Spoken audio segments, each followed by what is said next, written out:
Bon, donc aujourd'hui, on va voir les UML. Les UML, c'est tout simplement une forme de diagramme d'état. Là, vous allez dire, c'est quoi un diagramme d'état?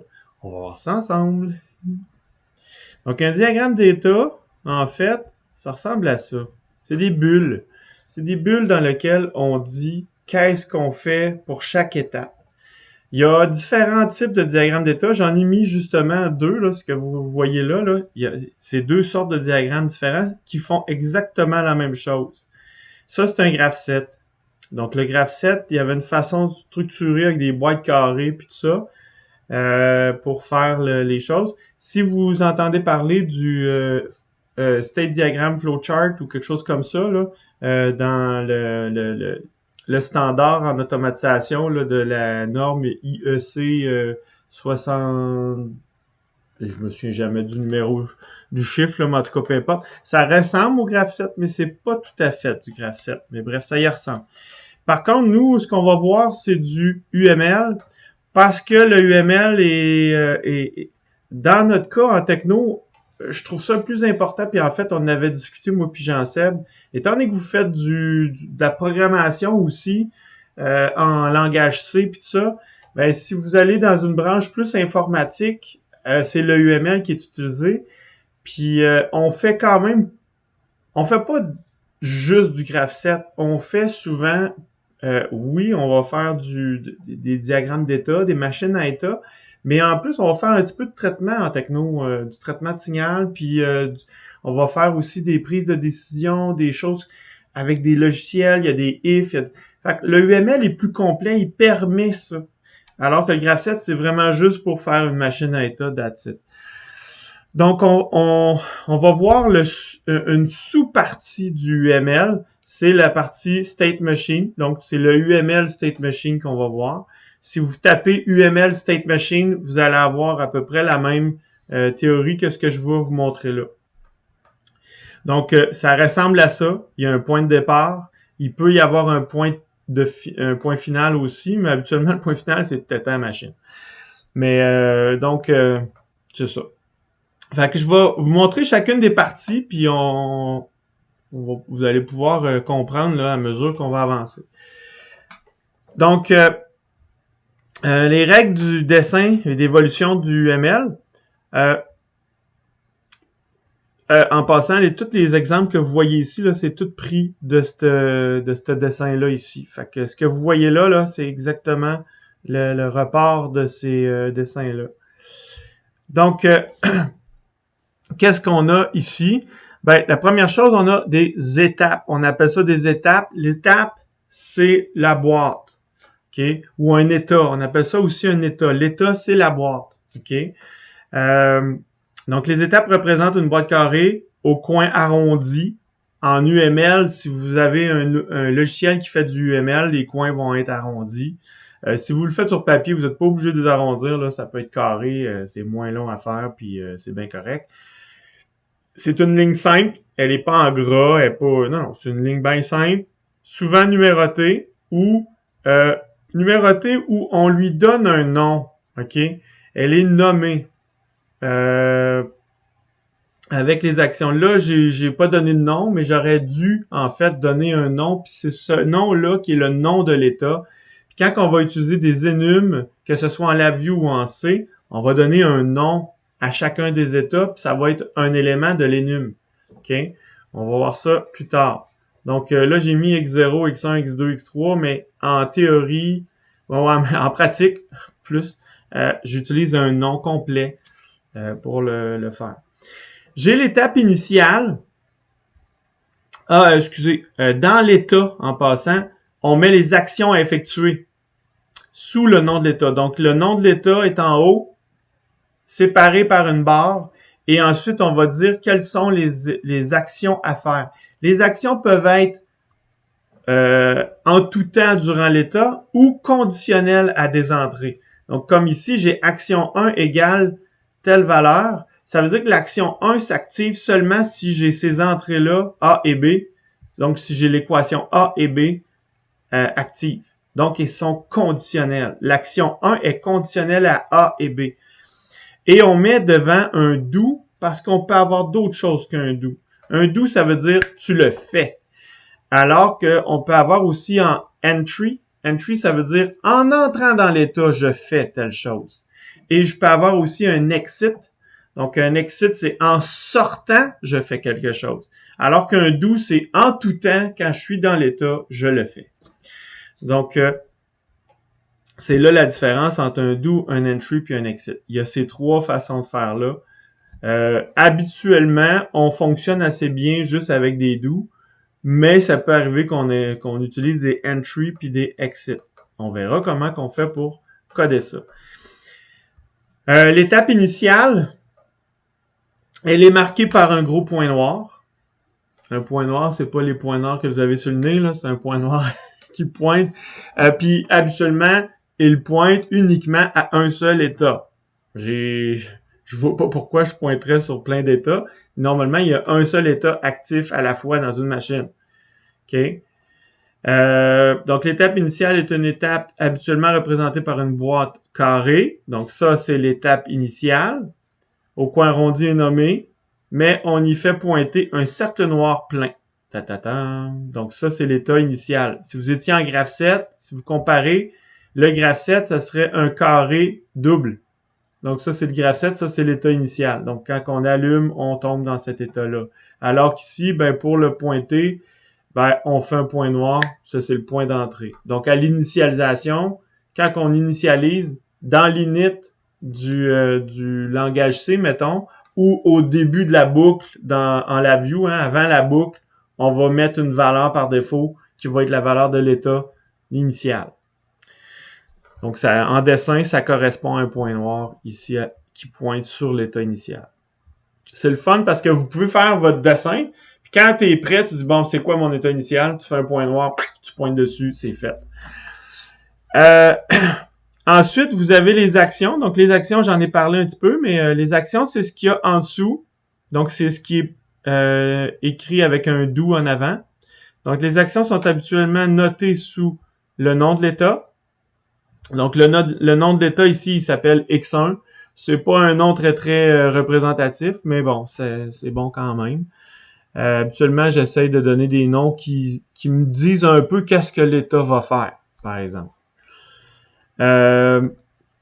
Les actions qui ont lieu durant toute la durée de l'étape sont notées avec un préfixe do /.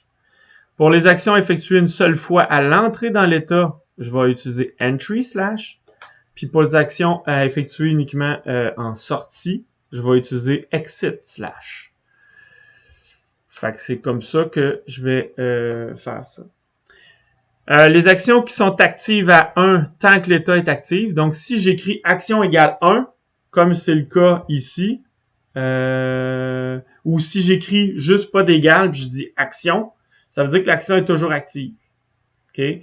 Si je dis action égale B, ou je sais pas, une sortie. En fait, les actions, c'est des sorties. Si telle sortie est égale à B, ça veut dire qu'elle est conditionnelle à B. B étant une entrée, l'action étant une sortie. Si les actions sont toujours actives durant l'état, sont toujours à 1 durant l'état, puis à 0 s'ils sont pas actives, à ce moment-là, on dit que l'étape est une étape de type more. Je vais y revenir à ça, mais pour l'instant, retenez ça. Si tous les actions sont, ou si les actions sont actives à 1 en tout temps durant un état, elles sont de type more. Si elles sont conditionnelles à une entrée, elles sont de type melee. Pourquoi on les appelle comme ça? En fait, c'est parce que c'est de la terminologie pour dire qu'il y a des conditions sur une sortie ou non. Je vais y revenir. Je vais faire un dessin au tableau tantôt dans une autre vidéo, en fait. Puis on va y revenir à ça. OK?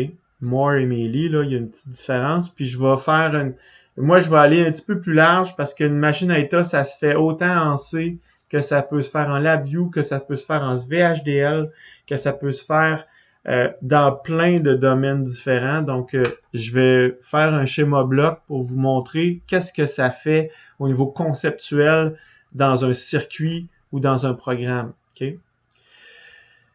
Euh, Ensuite, il y a des transitions, des flèches. Les flèches, ce sont les transitions. C'est de quel état je pars et vers quel état je m'en vais et dans quelles conditions. Donc, les conditions, ce sont des entrées. J'ai un exemple ici. J'ai une flèche qui part de l'état X2 qui s'en va à X0.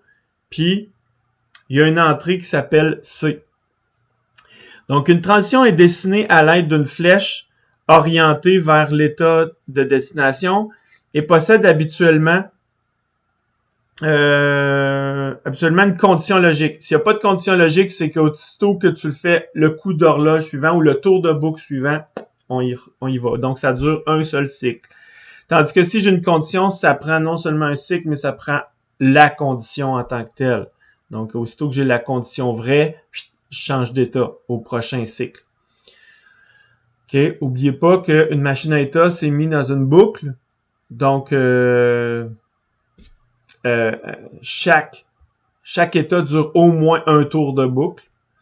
Mais sinon, ben, il va durer tant et aussi longtemps que la condition. À chaque tour de boucle, je réévalue la condition. Toc, toc, toc. Ah, c'est vrai. Paf, je change d'état. OK? La somme logique de toutes les transitions partant d'un état donne toujours 1. Ça veut dire que si vous... Ça, on va faire des exemples, là, mais à chaque fois que je prends un état, j'ai plein de conditions qui vont faire en sorte que je vais avoir des flèches qui partent. La somme de toutes les transitions, de toutes les flèches, même celles qui sont sous-entendues, devrait donner 1. Je parle de 1 étant 1 logique, ok? C'est pas 1.5 ou 2, là. Non, c'est vrai, en fait. La somme logique de toutes les transitions, ok? Si je les mettais toutes dans une équation logique avec un ou en chaque, ça me donnerait 1 comme valeur finale de transition. OK. Si aucune équation logique est notée sur une transition, c'est qu'elle est de 1. Donc, ça veut dire que si vous avez une transition qui n'a pas d'équation logique dessus, ben, ça devrait être la seule. Parce que ça veut dire qu'après un coup d'horloge sur l'état, je m'en vais à un autre état inconditionnellement. OK? Et l'état demeure actif uniquement un tour de boucle. Bon. On appelle réceptivité la condition de cette transition. La transition, c'est la flèche au complet avec la réceptivité. La réceptivité, c'est juste la condition. Donc là, je rentre dans des détails. Si vous entendez de ces mots-là, ben vous saurez c'est quoi. Puis je vais en parler, moi. Je vais utiliser ces termes-là. Donc, il faut que vous les connaissiez quand même. Donc, une réceptivité est une équation booléenne qui décrit le comportement de la transition. Lorsque cette réceptivité est vraie, la transition peut être franchie. Donc, la réceptivité, c'est la condition. Lorsque c'est vrai, je change d'état. Je peux franchir la transition, donc je change d'état. Les transitions sont, si possible, le long d'une flèche orientée vers le bas ou vers la droite. Ben, ma droite. On tente aussi de dessiner des flèches avec des traits horizontaux et verticaux uniquement. Pas de flèches en tout croche, là. Bon, ça arrive qu'on le fait, là, mais on essaye de faire des flèches droites, ainsi de suite. D'ailleurs, je dis qu'on essaye de les faire horizontales et verticales, puis l'exemple qui suit sont pas horizontales et verticales. Bref. En autant que ça soit clair. C'est surtout ça, c'est la clarté qui est importante. OK?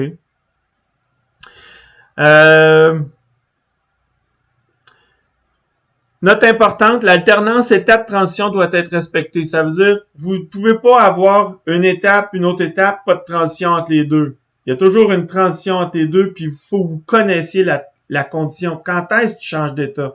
Puis c'est ça qui fait toute la logique de la chose, parce que si vous n'avez pas de condition, c'est qu'il y a quelque chose qui vous comprenez pas, parce que normalement, un état, c'est stable jusqu'à temps qu'il y ait quelque chose qui le fait changer d'état. OK?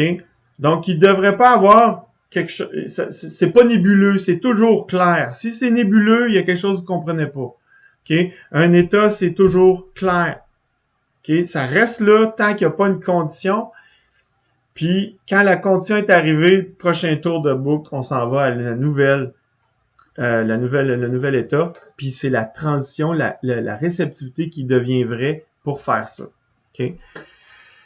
Deux étapes ne doivent jamais être collées sans transition. Deux transitions sur une même flèche, cela n'est pas logique. Ça veut dire, si vous prenez une flèche qui se sépare puis qu'il n'y a pas de transition différente, une seule transition ne devrait pas arriver à deux étapes, à moins d'avoir ce qu'on appelle une fourche.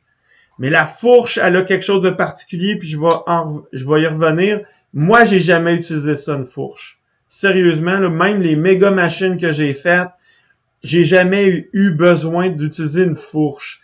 Par contre, je sais dans quelles conditions ça peut arriver. C'est lorsqu'on a des machines qui fonctionnent en parallèle et qui sont contrôlées par un seul contrôleur, puis qu'ils sont pas synchronisés de la même façon. On va utiliser le contrôleur pour les synchroniser, mais ça va faire quelque chose qui ressemble à ça. Donc, mais moi, j'ai jamais utilisé ça, fait que j'ai pas eu besoin. Puis habituellement, on essaye d'éviter ça parce que c'est assez difficile à faire synchroniser. Deux flèches partant du même état et ayant la même destination, mais avec des réceptivités différentes, ce n'est pas accepté. Donc, si vous avez deux flèches qui partent avec deux conditions différentes, ça veut dire que vous devriez faire une seule flèche avec un ou entre les deux conditions. C'est tout. OK? Donc, c'est un ou entre deux conditions, une seule flèche entre deux étapes. OK?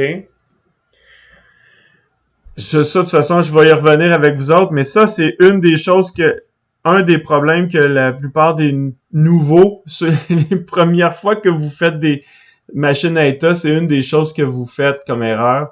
Faire deux flèches avec deux conditions différentes, une condition sur chaque flèche. Non, vous faites une seule flèche, deux conditions avec un ou entre les deux. C'est telle condition ou telle condition qui fait que je m'en vais en haut.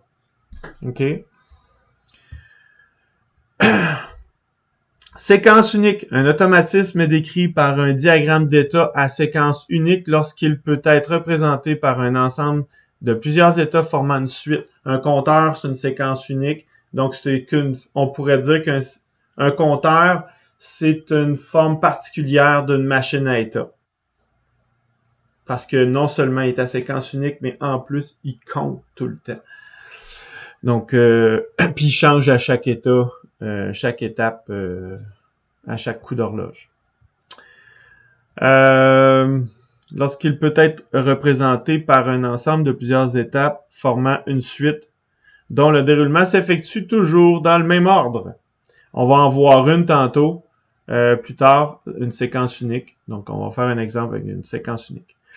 J'arrête ça là pour l'instant, puis on va voir le reste au prochain vidéo. Ciao, ciao!